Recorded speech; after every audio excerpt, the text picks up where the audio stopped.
Hello everyone, this is Ayush Sharma and welcome all of you on my YouTube channel. जब भी हम stock market में invest करने के बारे में बात करते हैं तब हमारे मन में सबसे पहले एक ही नाम आता है। वो नाम है वॉरेन बफेट का, जिन्होंने अपनी सारी वेल्थ इन्वेस्टिंग के थ्रू ही क्रिएट की है। साल 1993 में वॉरेन बफेट इस दुनिया के सबसे अमीर आदमी थे with the net worth of $8.6 billion. आज भी वॉरेन बफेट दुनिया के सबसे अमीर लोगों की लिस्ट में टॉप 5 पर आते हैं और उनकी करंट नेटवर्थ है $114 बिलियन। दुनिया के टॉप 10 बिलियनर्स की लिस्ट में हर साल कई नाम ऐसे हैं जो उस लिस्ट से हट जाते हैं और कई नए नाम ऐसे हैं जो इस लिस्ट में जुड़ जाते हैं। लेकिन एक नाम ऐसा है जो पिछले 30 सालों से इस लिस्ट में बना हुआ है। वो नाम है वॉरेन बफेट का। टॉप 10 बिलियनर्स की लिस्ट में वॉरेन बफेट अकेले ऐसे बिलियनर हैं जिन्होंने अपनी सारी वेल्थ इन्वेस्टिंग के थ्रू क्रिएट की है। उन्होंने कभी भी कोई प्रोडक्ट और सर्विसेज बिल्ड नहीं की, ना ही कोई दुनिया बदलने वाले विजनरी आइडिया पर काम किया है। उन्होंने सिर्फ बेसिक इन्वेस्टिंग के रूल्स का उपयोग करके खुद को एक बिलियनर बनाया है। इससे ये तो क्लियर हो जाता है कि रिच और वेल्दी बनने के लिए कि हम कोई बिजनेस या स्टार्टअप स्टार्ट करें। जैसे हर इंसान की अलग अलग पर्सनालिटीज होती है, उसी तरह बिजनेस में भी यही चीज़ अप्लाई होती है और वॉरेन बफेट इस चीज़ को बहुत अच्छी तरह से समझते हैं और इसी बेसिक नॉलेज का यूज़ करके वो कई प्रॉफिटेबल कंपनीज में मेजर पार्ट ओवन करते हैं, जिसमें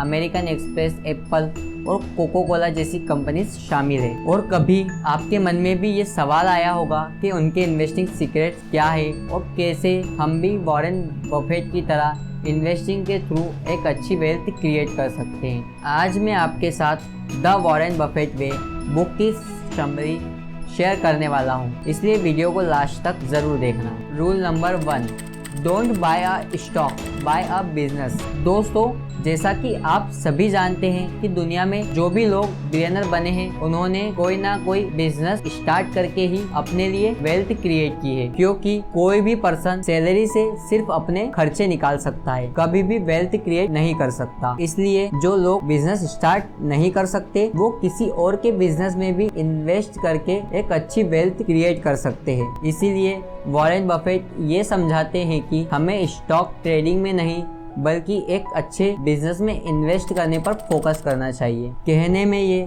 थोड़ा बोरिंग लग रहा है, लेकिन कोई भी ट्रेडिंग के थ्रू उतनी वेल्थ क्रिएट नहीं कर सकता जितनी हम इन्वेस्टिंग के थ्रू क्रिएट कर सकते हैं। और इसका एग्जांपल खुद वॉरेन बफेट है। जब वॉरेन बफेट अपनी यंग एज में थे तब वो वैल्यू इन्वेस्टिंग की टेक्निक का यूज करते थे और कुछ ही सालों में स्टॉक्स को सेल कर देते थे। लेकिन वॉरेन बफेट कहते हैं कि ये उनकी लाइफ की सबसे बड़ी मिस्टेक थी कि वो स्टॉक्स को बहुत जल्दी सेल कर देते थे, क्योंकि जब उन्होंने एक्चुअल इन्वेस्टिंग स्टार्ट की और स्टॉक्स को लॉन्ग टर्म के लिए होल्ड किया तब उनकी नेटवर्थ एक्चुअली में बढ़ने लगी कंपाउंडिंग के थ्रू। क्योंकि हम कभी भी किसी स्टॉक में इन्वेस्ट नहीं करते हैं, हम एक बिजनेस में इन्वेस्ट करते हैं स्टॉक के थ्रू। और क्या कभी आपने किसी बिजनेसमैन को देखा है जो अपनी ही कंपनी के स्टॉक्स को बाय और सेल करता रहता है? इसीलिए आपको किसी भी स्टॉक में इन्वेस्ट करने से पहले उस कंपनी के बिजनेस को अच्छे से समझना चाहिए। तो अब आप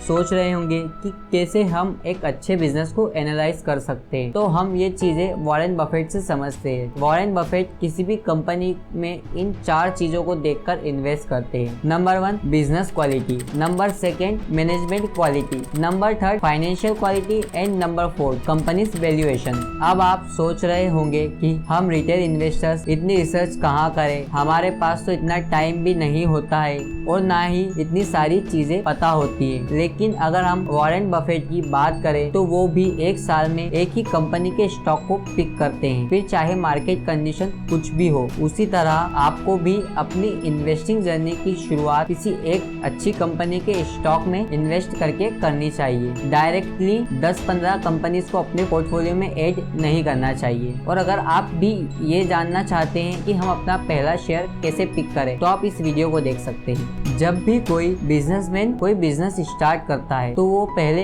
एक ही बिजनेस स्टार्ट करता है, एक साथ 10-12 बिजनेस को स्टार्ट नहीं करता है। वो एक ही बिजनेस को स्टार्ट करता है और उसी कंपनी पर अच्छे से फोकस करता है और जब वो कंपनी सक्सेसफुली ग्रो हो जाती है तब जाकर वो दूसरे बिजनेस को स्टार्ट करने के बारे में सोचता है। उसी तरह वॉरेन बफेट भी एक स्टॉक को पिक करते हैं, उसके बिजनेस की अच्छी तरह से रिसर्च करते हैं और जब वो स्टॉक उन्हें पसंद आ जाता है तब वो उस कंपनी के स्टॉक्स को बाय करते हैं। और लेसन नंबर 1 का सबसे इम्पोर्टेंट पार्ट भी यही है कि जब भी आपको कोई कंपनी में इन्वेस्ट करना है तो आपको एक साथ 10-15 कंपनीज में इन्वेस्ट नहीं करना है। आपको एक ही बिजनेस में इन्वेस्ट करना है, उसके बारे में अच्छे से रिसर्च और एनालिसिस करके। वॉरेन बफेट का इन्वेस्टिंग का पहला रूल है बिजनेस क्वालिटी। वॉरेन बफेट कभी भी किसी ऐसी कंपनी में इन्वेस्ट नहीं करते हैं जिसके बिजनेस को वो अच्छे से समझते नहीं है। फिर चाहे वो कंपनी कितना ही अच्छा परफॉर्म क्यों ना कर रही हो या फिर वो बिजनेस कितना ही प्रॉफिटेबल क्यों ना हो, फिर वो स्टॉक कितना ही डिस्काउंटेड प्राइस पर क्यों ना मिल रहा हो, ये सभी चीजें मैटर नहीं करती है। मैटर करता है तो सिर्फ are you able to understand the business. आपको ये पता होना चाहिए कि उस कंपनी के प्रोडक्ट और सर्विसेज क्या है, उसका कंपटीशन कैसा है, उसके ऑपरेशंस कैसे हैं और उस कंपनी का कॉम्पिटिटिव एडवांटेज क्या है। वॉरेन बफेट कहते हैं कि जिस भी कंपनी में आप इन्वेस्ट कर रहे हैं उसका एक मोट होना चाहिए, एक ऐसा कॉम्पिटिटिव एडवांटेज जो उसके कॉम्पिटिटर्स के पास ना हो। वॉरेन बफेट किसी भी बिजनेस में इन्वेस्ट करते वक्त कॉम्प्रोमाइज नहीं करते हैं। उनका मानना है कि किसी भी कंपनी का एक मोट होना चाहिए जो उसे उसके कॉम्पिटिटर से अलग बनाता हो, क्योंकि वॉरेन बफेट के 2 सबसे बेसिक इन्वेस्टिंग रूल्स हैं। Rule number 1 never loss money and rule number 2 never forget rule number 1। क्योंकि अगर आपने अपने पैसों को लॉस किया तो आप उसके साथ फ्यूचर में कंपाउंडिंग के थ्रू जितनी भी वेल्थ क्रिएट कर सकते थे आप उस सब वेल्थ को भी लॉस कर देंगे। नंबर 2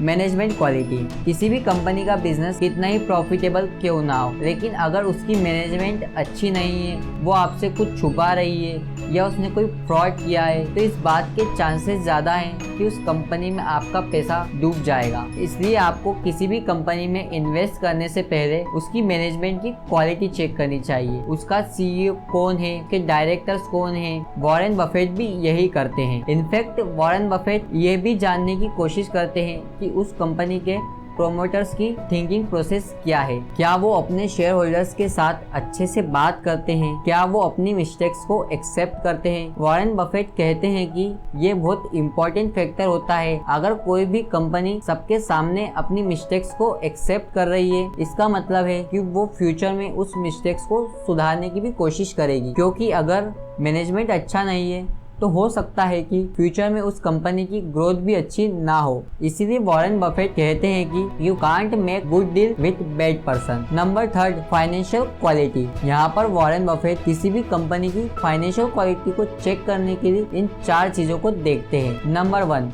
डेब्ट टू इक्विटी रेशियो। डेब्ट टू इक्विटी रेशियो का मतलब होता है कि उस कंपनी पर कितना कर्जा है। आपको किसी भी ऐसी कंपनी में इन्वेस्ट नहीं करना चाहिए जिस पर बहुत ज्यादा कर्जा हो। आपको ऐसी कंपनी में इन्वेस्ट करना चाहिए जिस पर 0 कर्ज हो या बहुत कम कर्जा हो। उस कंपनी का डेब्ट टू इक्विटी रेशियो 1 या 1 से लेस देन होना चाहिए, तब आप उसको एक अच्छी कंपनी कंसिडर कर सकते हैं। Number 2 ROE return on equity. Return on equity का मतलब होता है कि वो कंपनी अपने इन्वेस्टर्स के 1 रुपए पर कितना पैसा कमा रही है। वॉरेन बफेट कहते हैं कि आप जिस भी कंपनी में इन्वेस्ट कर रहे हैं उसका ROE 20 या उससे ज्यादा होना चाहिए, क्योंकि ये फंडामेंटल एनालिसिस का एक इम्पोर्टेंट फैक्टर है। Number 3 high profit margin. किसी भी कंपनी का प्रॉफिट मार्जिन हाई होना चाहिए, क्योंकि ये इम्पोर्टेंट फैक्टर होता है एक अच्छे फंडामेंटली स्ट्रॉन्ग बिजनेस को एनालाइज करने में। क्योंकि अगर किसी भी कंपनी का प्रॉफिट मार्जिन कम है, इसका मतलब वो कंपनी अपने कॉम्पिटिटर्स को पीछे नहीं छोड़ पा रही है। नंबर 4 पे डिविडेंड्स। कंपनी को हर साल अपना प्रॉफिट अपने शेयर होल्डर्स के साथ डिविडेंड्स के थ्रू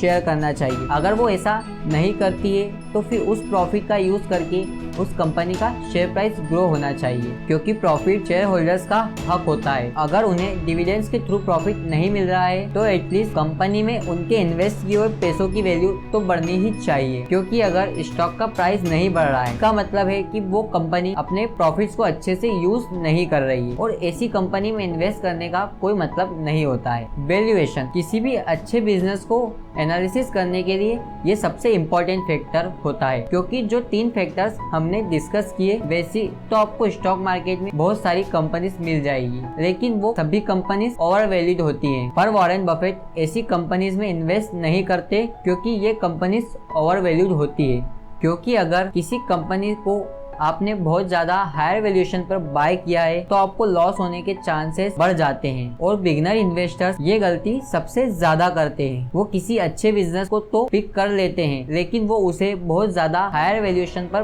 बाय कर लेते हैं। अब हम ये समझते हैं कि वॉरेन बफेट किसी भी कंपनी की वैल्यूएशन कैसे निकालते हैं। वो पूरी कंपनी की इंट्रिंसिक वैल्यू कैलकुलेट करते हैं जो एस्टिमेटेड होती है। अगर किसी भी कंपनी का शेयर प्राइस उसकी इंट्रिंसिक वैल्यू से नीचे मिल रहा है तो वॉरेन बफेट उस कंपनी के स्टॉक में इन्वेस्ट करते हैं। अगर वो शेयर प्राइस उस कंपनी की इंट्रिंसिक वैल्यू से बहुत ज्यादा महंगा है तो वो उस शेयर के प्राइस के करेक्ट होने का वेट करते हैं। आप किसी भी स्टॉक की इंट्रिंसिक वैल्यू को इस फॉर्मूले के थ्रू भी कैलकुलेट कर सकते हैं। अब लास्ट में मैं आपके साथ वॉरेन बफेट के 5 इन्वेस्टिंग प्रिंसिपल शेयर करता हूँ। Number 1, ignore the market, be a business analyst. आपको पूरी वर्ल्ड की स्टॉक मार्केट कैसा परफॉर्म कर रही है के बारे में नहीं सोच, आपको सिर्फ ये देखना है कि जिस कंपनी में आपने इन्वेस्ट किया है वो कैसा परफॉर्म कर रही है। Number 2, choose the best business. Warren Buffett कहते हैं कि आपको 20-25 कंपनीज में इन्वेस्ट करके एक बड़ा सा पोर्टफोलियो क्रिएट नहीं करना चाहिए। आपको कुछ सेक्टर्स की बेस्ट परफॉर्मिंग कंपनीज को चूज करना चाहिए जिनके बिजनेस को आप अच्छे से